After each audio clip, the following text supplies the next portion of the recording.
Hi, I'm Nancy and I'm 24 years old. Getting married might have been a questionable decision for me. I was young and thought I'd found the love of my life, but things changed quickly. I wish I could remember everything perfectly, but honestly, I'd rather forget. I got engaged in late December. It was cold in Oklahoma, but whenever I was with Paul, my husband, it felt warm. His mom, Jackie, seemed like a calm woman, someone who'd be easy to live with. Paul's dad wasn't around anymore, so I respected Jackie a lot for raising him on her own. Unfortunately, this would end up affecting our relationship in a big way. You can marry him, but he'll always be my boy, understand? Jackie told me that the first day after the wedding, her tone was off, and suddenly, the calmness I saw in her was gone. She sounded strict and bitter. Had I done something wrong? Of course, Jackie, you are his mom after all. You can think of me as your daughter too if you'd like, I said. I don't need a daughter. Now go do the dishes. I want you to make something fresh and delicious for your first day. You've got to impress your mother-in-law, right? Oh, okay, of course, Jackie. I'll do my best. Why was she being so rude to me all of a sudden? I couldn't figure it out. It was like she was a completely different person. Paul was somewhere in the backyard trimming the bushes, but I was sure he could hear us. Either way, I cleaned the kitchen for lunch. No one had cleaned the dishes from the night before, so I had to do it all by myself. It felt like I was doing someone else's work, but I didn't complain. Maybe Jackie was just having a bad day. It would get better in a day or two, I was sure of it. Later in the evening, I relaxed with Jackie and Paul. He and I were talking a bit, but Jackie kept giving us looks. Soon, I prepared dinner for the first time for Jackie. I was desperate for her approval. Oh, this food is kind of terrible. Where'd you learn how to cook? Jackie said. Oh, come on, Mom, it's not that bad, Paul chimed in. It's that bad, Paul. I thought you loved this dish, I replied. Get over yourself. My son has higher standards than that, don't you, my baby? Yeah, Ma, I don't think it's all that bad, just add some salt. Honestly, I'm surprised it's edible. You could have cooked the meat more, Nancy. Any more undercooked, and I'd swear the slime was still bleeding. I'm so sorry. We can throw it out, and I'll make something else really fast. Oh no, please sit down and eat. The damage is done. Paul, call the ambulance. I'm about to eat this. If my liver fails, know that I love you. And Nancy, know that your food barely qualifies as edible. These taunts only became more frequent with time. Jackie would force me to cook and then insult the food until it was too cold to eat. She'd even complain when we got takeout from a local fast food place. You know, Nancy, I don't think it's worth gaining as much weight as you have over food that tastes like this. Honestly, how did you even manage to marry my son when your taste in everything else is so terrible? I couldn't take it anymore and ran out crying. Paul came to me about half an hour later. He was such a different man around his mother. When I met him at work, he was vocal and encouraging. Now it was like he was chained to his mom, never standing up for me or saying anything. Hey, I'm sorry about the way things have been lately. I know you and Mom are not getting along. Look, she's just not used to having another person around, so she's lashing out. I know in my heart that she loves you. Paul and I were talking things over one day. Jackie had gone out to do some grocery shopping, so we had some alone time. Paul, you couldn't be more clueless. Your mom always sounds like she hates me and everything I do. I've tried my best, but it's not working out. What do I even do here? Time, Nancy, just give it time. She'll soften up, I know it.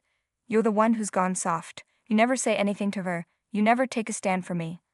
What happened to you, Paul? What happened to me? I'm the same. I don't know what you're talking about, but that woman is my mother. Why would I ever stand against her? Because she's being horribly unfair to me. What did I even do to deserve this from her? I'm just trying to be part of the family. And that's the problem, Nancy. Being part of the family will take time and effort. Lots of it. I just say roll with the punches. It'll grow on you. This is her way of showing love, okay? Forget about it. How about we go catch a movie? I suggested. Paul replied, I just feel like being alone right now. Then why did you get married? Paul joked. Come on, stop being down. Watch a movie with me, and we'll have a good time. I promise.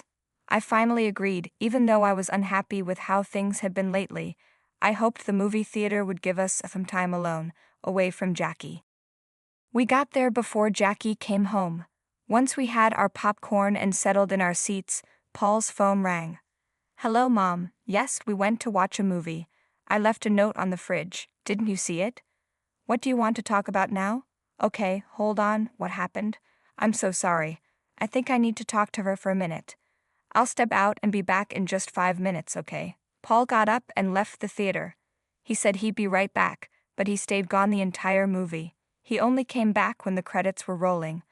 I went to check on him later, but I couldn't find him in the halls, and his phone was still busy. It was clear that Jackie kept Paul occupied even when she wasn't around. It was getting hard to handle. I had some alone time in the theater to think. Maybe it was partly Paul's fault for always letting Jackie have her way. How could he leave me like this after promising we'd have a good time? When he came back, I was furious. Are you serious? Where have you been? I demanded. Whoa, where's this coming from? Paul asked, confused. You left for 2 hours, you didn't watch the movie with me, and you weren't even in the halls. Where were you? Relax, we can still watch the credits together. Isn't that enough? And no, I wasn't in the halls. I had somewhere to be. And where was that? I asked. I went to help Mom. With what? Groceries. You left me alone to help Jackie with groceries? What did she need help with? She's an old woman, Nancy. She can't do it all by herself. Oh, so she can drive to the store and buy groceries, but suddenly she needs your help to put them in the fridge, and you just said yes. Can you stop making a big deal out of this? I already told you, she's my mother. I can't say no to her. I'm so upset right now. I'm going to the car, I said, leaving the theater. Paul followed me, but he didn't say a word. Something didn't add up. I knew he didn't go home just for groceries. There was more to it. Maybe they met up to talk without me. Going to the movies and leaving me, there was a perfect way to get rid of me for a few hours. But maybe I was overthinking it. When we got home, Jackie had nothing nice to say. Oh, you're back. How lovely. What were you up to while my poor boy helped me with all the groceries, eating popcorn? Jackie, it was Paul's idea to take me to the movies. It's not my fault you needed help with groceries, and he left so suddenly. Oh, you have some nerve talking to me like that, girl. Do you know who I am? I'm his mother.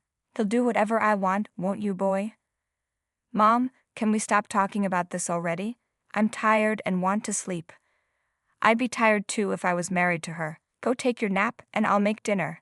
Nancy, why don't you make yourself useful and go get some chicken from the supermarket?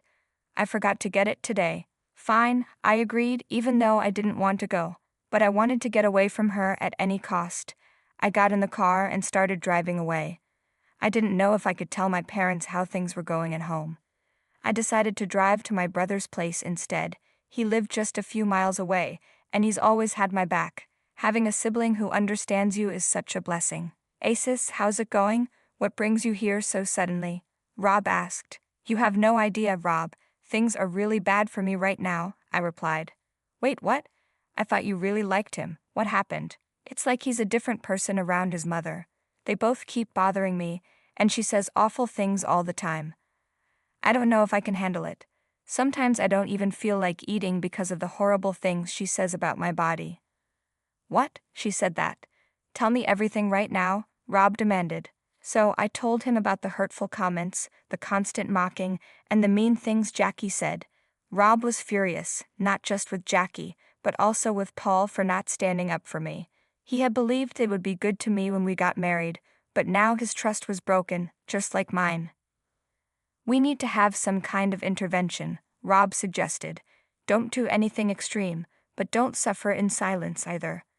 The next time she says something hurtful, we respond. We don't tolerate bullying. You're right, I agreed. I'll stay strong and stand up for myself. And if it gets too bad, I know I can always come here. Exactly, Rob reassured me. Don't worry, if it gets out of hand, we'll deal with it together. You're not alone, Neve. Okay, Rob. Thank you so much. Rob has always been a protective big brother, but unlike Jackie, he knows how to be protective without overshadowing me. On my way back home, I quickly grabbed some chicken. I knew Jackie would have something to say because I was late. What did you do? Eat a whole chicken on your way home and then go back to grab another one, she sneered. That's enough, Jackie. You don't have to be so rude to me. I finally stood up for myself. Oh, look what your wife is saying to me, Paul. Do you really think you can talk to me like that and get away with it? Jackie came close, glaring at me. Her eyes were so intense, it felt like she wanted to scare me. But I stood my ground, even though I was terrified. No one had ever been this angry at me before, not to the point where it felt like they might actually hurt me. When I didn't back down, Jackie shoved me and snatched the chicken away from me. You're lucky your husband isn't awake. He'd divorce you right now if I asked him to. All I'd have to do is show him how terrible you are at everything. If I'm so terrible, why did he marry me? Wasn't it you who supported us? I shot back. Yes, it was. But at the time, I thought you'd be a good helping hand in my old age. Turns out, that was a mistake. You're not even good enough to be a qualified maid. If you want a maid, just pay to have one, you cheapskate, I retorted. Don't you dare call me a cheapskate. You don't know who you're dealing with. The man you call your husband was raised by my hand, and my hand alone. And my hand can decide if you stay or go. Right now, I'm tempted to let you go. Jackie screamed at me so loudly that I was sure the whole neighborhood heard. I couldn't hold back my tears anymore. I broke down sobbing and ran into the backyard, slamming the sliding door behind me. I sat down in the grass and cried my heart out. I finally decided I couldn't handle it anymore and called Rob. I told him everything, and he came over the next morning. When the doorbell rang, Jackie walked up to the door and peered through the peephole. Rob? Nancy, you called your brother. What's this supposed to be? She asked, surprised. Rob was big and could be intimidating if he wanted to be. To me, he was like a big teddy bear, but he could easily look like a wrestler when needed. Rob wants to talk to you and Paul about everything that's been going on. You're not treating me kindly, and I can't keep living like this, I told her. Are you serious right now? This matter didn't need to leave our living room, and you decided to call him in the morning because Paul's at work, didn't you? Jackie said, clearly annoyed. Just open the door, Jackie, I insisted. I wished Paul was around when Rob visited, but this was the only time he could come. Jackie made a face but opened the door with a fake smile, trying to seem pleasant as if Rob would believe her act. Oh, Rob, it's been so long since I've seen you. How have you been? You look healthy. Thank you, it's been a while. Can I come in? Rob replied.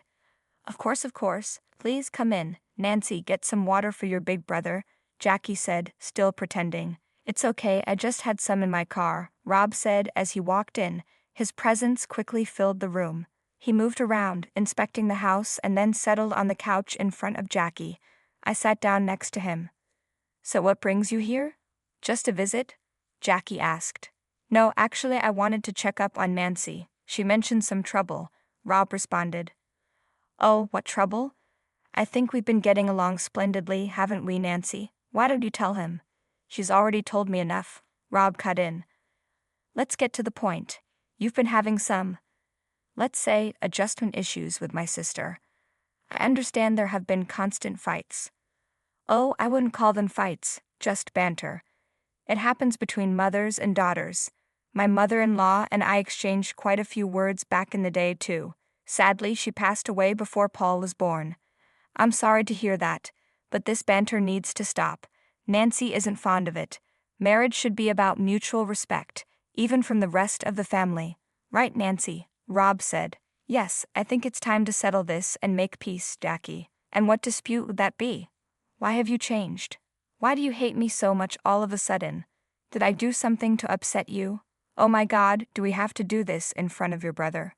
Don't mind me, I'm here to make sure you two settle this properly, Rob said, staying calm. Fine, it's because I don't like to share, okay? My son has been mine and only mine our whole lives, and now you're here, expecting him to give all his time to you. That doesn't sit right with me.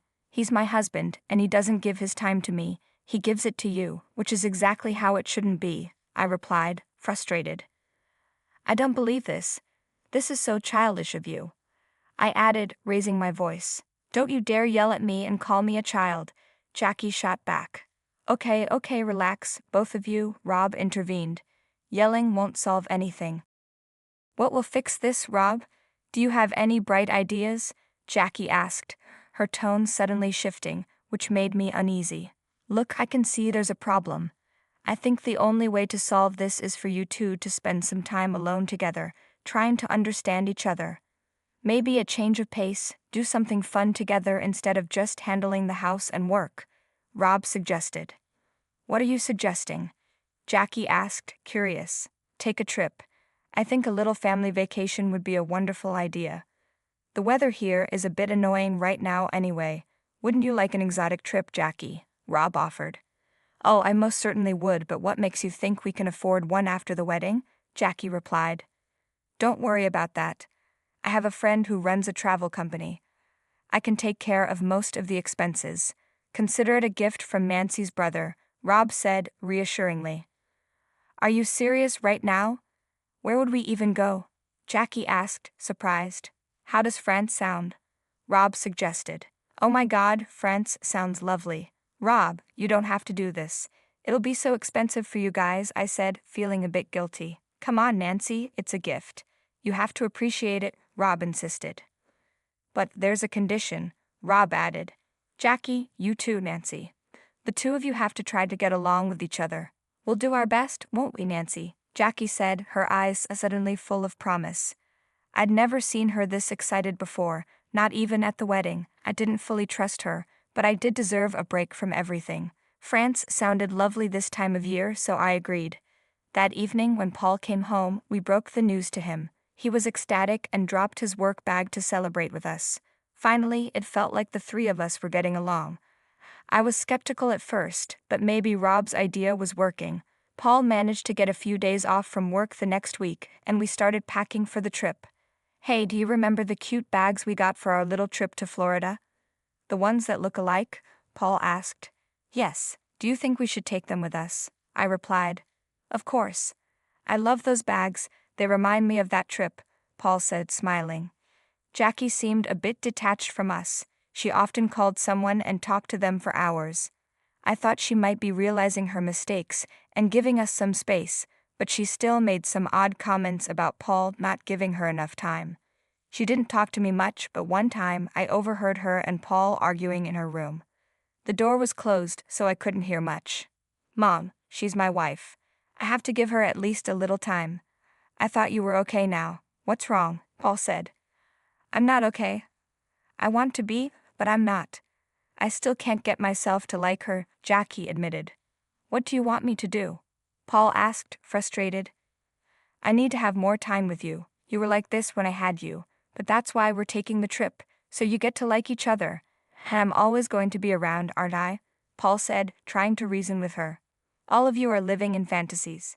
Fine, I'll do something about this myself, Jackie snapped. What are you going to do? Paul asked.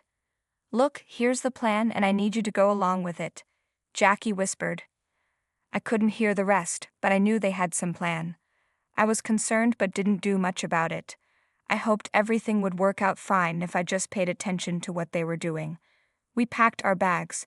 Both mine and Paul's looked similar, but I could always tell which was which by the weight. On the day of departure, Jackie looked unusually happy. She even talked to me and didn't make any weird faces.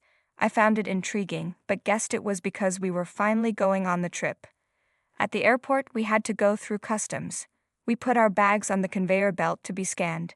Jackie leaned in to whisper something odd in my ear. It's going to be such fun. I didn't say anything. I already knew what she was up to. We moved through the line.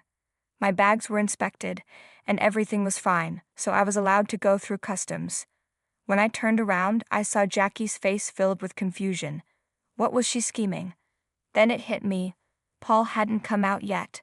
We looked around to see officers rushing to the customer counter. They were escorting Paul away as he pleaded, Please, please, I'm so sorry. I didn't do anything. I don't know where that came from.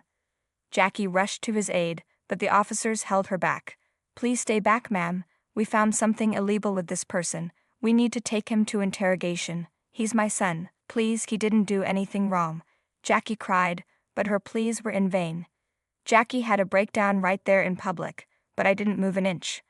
I knew what was going through that woman's head. She must have been cursing herself for what she did. Jackie had tried planting a small pack of drugs in my bag before we left, and she was successful. The bags looked identical, but she recognized mine and put the pack in it. But why didn't I get caught?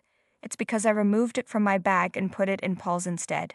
They planned on excluding me from the trip entirely, so I turned their plan against them.